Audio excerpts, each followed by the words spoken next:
Hello बच्चों, good morning. और सबका एग्जाम तो अच्छा गया? कैसा गया आप लोग सब कमेंट करके बताइए।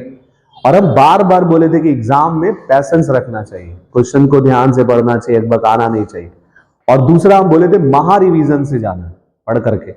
अगर आप महा रिवीजन से पढ़े होंगे तो देखे होंगे डायरेक्ट और स्ट्रेट फॉरवर्ड क्वेश्चन आया। ऐसा नहीं कि क्वेश्चन कुछ बाहर से पूछा गया, क्वेश्चन सारा टॉपिक से है, एनसीईआरटी के बुक से है। देखिए, थोड़ा सा पढ़ना, थोड़ा सा पैसेंस रखना पड़ता है। और आज जितना ऑब्जेक्टिव क्वेश्चंस आया वो हम ना सही और सटीक आंसर आपको बता देते हैं। आप मिला लीजिए कितना राइट किए कितना रॉन्ग। देखिए, सबसे पहला क्वेश्चन क्या था कि विच of the following aqueous solution should have the highest boiling point. हम बताए थे कि बॉइलिंग पॉइंट जब भी पता करना हो तो दो बात, अगर कंसंट्रेशन सेम हो तो वेंट ऑफ फैक्टर को देखना चाहिए, आई का वैल्यू। जैसे इसका आई का वैल्यू 2 है। देखिए, इसका आई का वैल्यू हम क्या सिखाए थे, Na2SO4 ब्रेक होगा तो आई का वैल्यू 3 आ जाएगा, 2Na प्लस और SO4 2 माइनस, यानी 2 रेडिकल और ये 1 रेडिकल। इसमें भी 2 रेडिकल है, इसमें भी 2 रेडिकल, यानी सबसे ज्यादा आई का वैल्यू किसका है, 3। तो हम क्या सिखाए थे कि चेंज इन बॉइलिंग पॉइंट हमेशा याद रखिए डायरेक्टली प्रोपोर्शनल किसका होता है, आई। यानी इसका आंसर क्या होगा, बी। और कुछ अब इंपॉर्टेंट क्वेश्चन दिए थे उसमें से डायरेक्ट ये क्वेश्चन है। ये सब आप अगर इंपॉर्टेंट क्वेश्चन दिए तो उसमें मिला लिए कि वेंट ऑफ फैक्टर इसका निकालना था। वैसे देखिए दूसरा, देखिए एग्जाम तो क्वेश्चंस पे एक्सपेक्टेड क्वेश्चंस होता है, इसलिए हम क्या बताए थे कि ज्यादा यूट्यूबर या हल्ला उज्जत नहीं करते, सिंपल सा पढ़ना चाहिए और सिंपल सा बनाना चाहिए। वैसे देखिए नेक्स्ट क्वेश्चन क्या था, an example of colligative property of solution. हम बताया था कि कॉलिगेटिव प्रॉपर्टी से हर हालत में क्वेश्चंस आता है, चाहे जैसे पूछे वो। तो डेंसिटी, मास, ये सब तो है नहीं, कौन है, एलिवेशन इन बॉइलिंग पॉइंट। तो देखिए 3 नंबर जो क्वेश्चन आया ना वो ऑब्जेक्टिव का, वो है क्या, what is the molarity of solution with the mass of solute 10 kg, volume दिया हुआ है 100 लीटर। तो अगर हमको मोलैरिटी निकालना है तो मास बाई वॉल्यूम। देखिए मास दिया है कितना, 10 kg, वॉल्यूम कितना दिया है 100, कैंसिल कर दिए 0.1 मोलर, यानी ये ए नंबर आंसर राइट है। देखिए उसी तरह से फिर नेक्स्ट, और ये सब क्वेश्चन तो ऑलरेडी क्लास में कराया हुआ है, जो सब आप लोग जानते होंगे। देखिए unit of the molar conductivity, molar conductivity का यूनिट क्या बताए थे, सीमेंस सेंटीमीटर स्क्वायर पर मोल, यानी 4 का कितना नंबर आंसर, बी। देखिए फिर नेक्स्ट क्वेश्चन हम लोग के पास क्या है, 5 नंबर क्वेश्चन। देखिए क्वेश्चन क्या बोल रहा है, the amount of electricity required to obtain 1 mole of Zn from ZnSO4। हम क्या सिखाए थे, कुछ नहीं करना है, ZnSO4 से जाना है Zn। इधर का चार्ज है +2, इधर का चार्ज है 0, कौन बड़ा है, कितना बड़ा है, 2। यहां पर 2 इलेक्ट्रॉन यानी 2 फैराडे, तो 2 फैराडे को टिक मार दीजिए, यानी 5 का कितना, डी। देखिए नेक्स्ट क्वेश्चन फिर क्या है हम लोग के पास, 6 number, what is the unit of rate constant. ये एक रिएक्शन दिया हुआ है, इस रिएक्शन से हमको कोई मतलब नहीं, यहां रेट कांस्टेंट का वैल्यू इक्वेशन दिया। देखिए यहां पे ऑर्डर कितना आ रहा है, इसका पावर कितना है 1 और एनो का पावर कितना है 2, यानी 1 + 2 जब ऐड करेंगे तो कितना आएगा 3। और हम क्या ट्रिक सिखाए थे, देखिए जो भी बच्चा बनाया बहुत अच्छा बनाया। क्या बताया थे, बताइए, मोल पर litre to the power 1 minus n, n के बदले आप 3 पुट कर देंगे, क्या आ जाएगा बोलिए, मोल पर लीटर टू द पावर -2, -2 से मल्टीप्लाइड कर दीजिए, पर सेकेंड भी बाहर में क्या आ जाएगा बोलिए, लीटर का पावर +2, मोल का पावर -2 और पर सेकेंड, लीटर का पावर +2, मोल का पावर -2 पर सेकेंड, यानी आंसर क्या होगा, सी। तो 6 का क्या आंसर है, सी। देखिए नेक्स्ट हम लोग के पास क्वेश्चन क्या है, 7 number,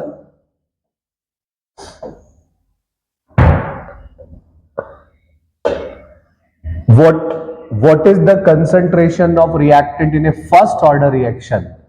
the rate of reaction कितना दिया हुआ है 0.6, ये रेट ऑफ रिएक्शन हो गया, और रेट कांस्टेंट यानी के का वैल्यू भी दे दिया। फर्स्ट ऑर्डर के लिए क्या पढ़े थे, R इज इक्वल टू के ए टू द पावर 1। हमको कंसंट्रेशन निकालना है, यानी A इज इक्वल टू क्या हो जाएगा, R बाई के। R का वैल्यू कितना दिया हुआ है 0.6, K का वैल्यू कितना दिया है 0.035, इसको सॉल्व कर दीजिए, जो आएगा कितना 17.143, जो कैंसर कितना होगा 7 का B। यानी जैसे इक्वेशन को सॉल्व करके तब बनाना, यानी टिक मार दिए हो, अब टिक भी मार दिए तब तो पार ही हो गया, अब थोड़ी ना बदल सकता है। और देखिए सारा कंसेप्ट है ये सब ना क्लास में हम लोग किए और रिवीजन भी किए, महा रिवीजन, उसमें भी क्वेश्चन है सब। विच of the following represent RNS equation, ये तो डायरेक्ट है, तो आंख बंद किए होंगे, टिक मार दिए होंगे बी। आरएनएस इक्वेशन क्या था, k is equal to A to the power minus A by R T. देखिए नेक्स्ट क्वेश्चन फिर 8 क्या है, which of the following is a diamagnetic, इसमें से कौन है जो डाईमैग्नेटिक। कॉन्फ़िगरेशन जैसे वेनेडियम, स्कैडियम, हम क्या सिखाए थे कि जब स्कैडियम और जिंक होगा तब आंख बंद करके टिक मार देना है कि जिंक हमेशा डाईमैग्नेटिक, और स्कैडियम पे अगर 3+ चार्ज होगा तो डाईमैग्नेटिक। तो क्या होगा ऑप्शन बी। डाईमैग्नेटिक मतलब जिसमें कोई अनपेयर्ड इलेक्ट्रॉन है ही नहीं। नेक्स्ट क्वेश्चन देखिए क्या है, which of the property of transition metal enable them to behave as a catalyst, इसमें से कौन सा प्रॉपर्टी है जिसके चलते ना वो कैटलिस्ट का काम करता है। हम क्या बताए थे, व्हाट इज कैटलिस्ट, जो चुगली लगाने का काम करता है। उसका main reason variable oxidation state, क्या वेरिएबल ऑक्सीडेशन स्टेट। देखिए नेक्स्ट क्वेश्चन हम लोग के पास क्या है, 11 नंबर में, the oxidation state of copper in CuNH3 का होल 2। तो हम क्या सिखाए थे कि जिसको निकालना है उसको x, NH3 का चार्ज 0, 0 इंटू 4, बाहर क्या है 2, यानी x का वैल्यू कितना आ गया +2। देखिए जैसे +2 में टिक मार सकते हैं। नेक्स्ट यानी C नंबर हुआ 11 का। नेक्स्ट देखिए 12, DsP2 हाइब्रिडाइजेशन किसमें रिप्रेजेंट होगा। हम क्या सिखाए थे कि DsP2 हाइब्रिडाइजेशन कब रिप्रेजेंटेशन होता है, जब क्या बताए थे, याद करिए, जब पेयरिंग होना स्टार्ट होगा। क्या स्टार्ट होगा, पेयरिंग। पहला तो कॉपर में ऐसा पॉसिबल है नहीं, मैग्नीज में ऐसा पॉसिबल है, निकल में क्या था, इसका ऑक्सीडेशन स्टेट 0 है, क्या है 0, इसका कॉन्फ़िगरेशन ना D10 आएगा, और इस निकल का चार्ज यहाँ +2 है, इसी में इसका कॉन्फ़िगरेशन आएगा D8, और यहाँ Cn कौन है, स्ट्रॉन्ग फील्ड लिगेंड्स है। इसका मतलब इसमें पेयरिंग होगा ही होगा, एक D खाली हो जाएगा, दैट इज B। यानी यहां 12 का ऑप्शन क्या होगा, B, जिसमें NiCN4, और क्लास में कॉपी में होगा ये बना हुआ, अब बढ़िया से उसको जाकर के चेक कर लीजिए फिर होगा। नेक्स्ट, और कल महा रिवीजन में भी बताए थे कि पेयरिंग कौन कौन कराता है, कौन कौन नहीं कराता है। देखिए 13 नंबर क्वेश्चन में क्या है, what is the IUPAC name of the following compound. हम क्या बताए थे, IUPAC नेम में क्या देखना है, जिधर से मेन फंक्शनल ग्रुप नजदीक और जिधर से ब्रांच नजदीक पड़ना चाहिए। जैसे देखिए main functional group double bond है, इधर से भी डबल बॉन्ड चल रहा है तो 2 नंबर पे, इधर से भी चल रहा है तो 2 ही नंबर पे, लेकिन इधर से ब्रांच भी तो नजदीक आ रही है, 1 2 3 4, यानी 1 ब्रोमो ब्यूट 2इन। देख लीजिए क्या होगा, 1 ब्रोमो ब्यूट 2इन, सी नंबर। क्या आंसर होगा इसका, C 13 का। अब जैसे देखिए ये लड़का जो गलती किया है, कैसे गलती किया, जल्दीबाजी में। इसलिए हम लास्ट डे भी बोले थे, और जब हम ऑल द बेस्ट बोले तब भी बोले थे क्वेश्चन को पैसेंस लेकर के पढ़ना है, ध्यान से, नहीं तो छोटा छोटा गलती बड़ा भुगतान कराता है। देखिए क्वेश्चन है कि in which medium Finkelstein reaction take place. याद करिए कौन सा, ये तो हर बार पढ़ चुके हैं कि फिंकलेस्टीन रिएक्शन किस मीडियम में होगा, तो ड्राई एसीटोन, यानी 14 का कितना है, C। फिंकलेस्टीन रिएक्शन क्या था, आयोडाइड बनाने का तरीका, जिसमें NaI ड्राई एसीटोन लेते थे हम लोग। नेक्स्ट देखिए 15 का, the test use to distinguish primary, secondary और टर्शरी। कल भी इंपॉर्टेंट में हम बताए थे कि हर हालत में अल्कोहल का डिफरेंस पूछेगा, चाहे जैसे पूछे, वो क्या है, लुकास टेस्ट। क्या, लुकास, यानी B नंबर आंसर। देखिए नेक्स्ट 16,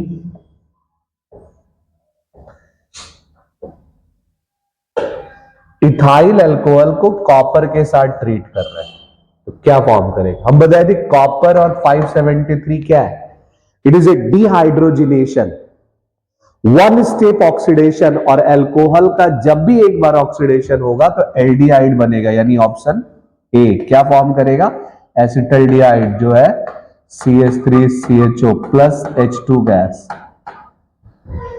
अगर ये सब नहीं बनाए होंगे तब तो फिर भगवान ही भरोसे हो। देखिए which reaction is used to preparation of symmetry and unsymmetry ether, किस रिएक्शन से हम लोग सिमेट्री और अनसिमेट्री ईथर बनाते हैं, तो वो एक ही रिएक्शन था, विलियमसन सिंथेसिस, और ईथर बनाने का यही सबसे बेस्ट मेथड है और इकलौता था ये। देखिए नेक्स्ट क्वेश्चन क्या था कि oxidation of propane 1 all with alkaline KMnO4, propane 1 all यानी CH3CH2CH2OH और इसका ऑक्सीडेशन हम करा रहे KMnO4 के साथ। हम क्या सिखाए थे, ये रिएक्शन तो 10 बार बता चुके कि फर्स्ट डिग्री अल्कोहल का जब भी ऑक्सीडेशन होगा फाइनली क्या बनेगा, एसिड। एसिड मतलब CH3CH2COOH, यानी क्या देना है, प्रोपेनोइक एसिड। देखिए नेक्स्ट क्वेश्चन 19,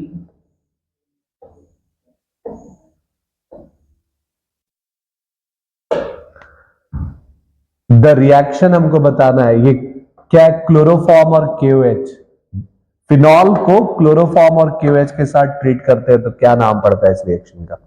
देखिए इस रिएक्शन का हम लोग नाम पढ़े थे, सैलिसल्डिहाइड बनता है, इसका नाम क्या था,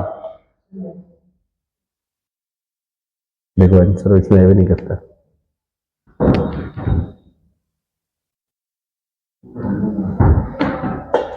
देखिए इसका नाम क्या था, रिमेटिमेन रिएक्शन, क्या था, रिमेट। और हम ना बार बार याद भी करवा दी थी, क्लोरोफॉर्म से रिलेटेड 2 ही क्वेश्चंस मिलने वाला है, एक था रिमेटिमेन, एक कार्बाइलेमाइन, क्या, कार्बाइलेमाइन, रिमेटिमेन रिएक्शन।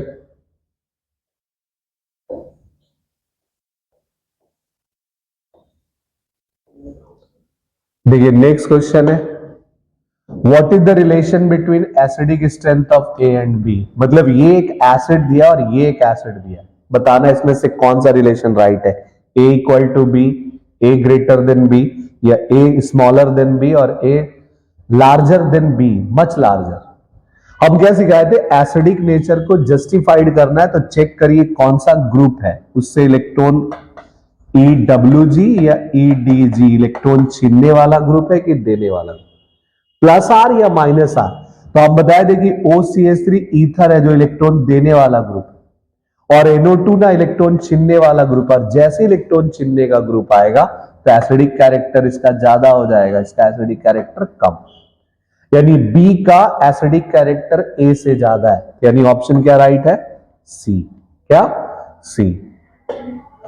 और अब लिखवा दिए थे कि अगर ओपन चेन होगा तो प्लस आई इफेक्ट से कंपैरिजन करना, और बेंजीन होगा तो प्लस आर और माइनस। इस रिएक्शंस को हमको पहचानना है, क्या प्रोडक्ट देगा। पहले तो रिएक्शन समझिए, C6H5CONH2Br2NH, हम बार बार सिखाते हैं, कैटलिस्ट बताएगा कौन सा रिएक्शन है, HBD, हॉफमैन ब्रोमामाइड डिग्रेडेशन। क्या बताया थे उसमें, सिंपल सा ट्रिक, बीच से CO हटा देना है बस, क्या मिलेगा, C6H5NH2, बाकी हम संभाल लेंगे। तो ऑप्शन देखिए कौन सा है, C।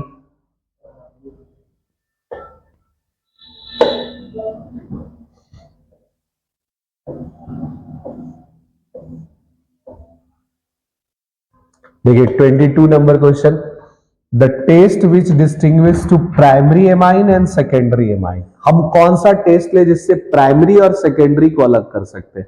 जैसे अगर होता प्राइमरी सेकेंडरी टर्शरी तब तो सिंपल था, कौन, हिंसबर्ग रिएजेंट टेस्ट, लेकिन यहां सिर्फ प्राइमरी को सेकेंडरी से अलग करने बोल रहा है। देख ले, तो लुकास टेस्ट तो है नहीं, तो कौन सा टेस्ट है, कार्बाइल एमाइन टेस्ट, जिसमें फर्स्ट डिग्री एमाइन हम क्या सिखाए थे, हाईली अनप्लेजेंट स्मेलिंग कंपाउंड देता है, कौन, NC, आइसोसाइनाइड, और सेकेंड डिग्री तो रिएक्शन ही नहीं देता है। इसका आंसर क्या है 22 का B। देखिए इसी तरह हम क्लास में भी करवाएं और रिवीजन भी करवाएं, जो महा रिवीजन के नाम से। देखिए which of the following monosaccharides are ketohexoses, कौन सा मोनोसेक्राइड है जो कीटोहेक्सोज है, हम बताए थे फ्रुक्टोज। कीटो मतलब जिसका मेन फंक्शनल ग्रुप होना चाहिए कीटोन, क्या कीटोन, और 6 कार्बन का। और ग्लूकोज जो होता है वो एल्डोज है, क्या बताए थे, एल्डोज, इसलिए इसका एग्जांपल क्या है, फ्रुक्टोज। नेक्स्ट देखिए क्वेश्चन फिर 24, देखिए identify the complementary strand of DNA. हम लोग को बताना है कि इससे कौन सा डीएनए तैयार होगा। तो हम क्या सिखाए थे कि एडेनिन जब भी जुड़ता है किससे, थाइमीन से, डबल बॉन्ड, और साइटोसिन जब भी जुड़ता है गुआनिन से, ट्रिपल बॉन्ड। जब भी बॉन्ड टूटेगा यहीं से टूटेगा। ए से जुड़ा कौन होगा, टी, तो ए के ऊपर क्या बैठा देते, टी, टी के ऊपर क्या बैठा देते, ए, जी के ऊपर क्या बैठा दे, सी, सी के ऊपर क्या बैठा दे, जी, फिर जी, देखिए ऐसा टी ए सी जी जी, देखिए टी ए सी जी जी, इसमें तो है नहीं, इसका मतलब ये आंसर क्या होगा, बी।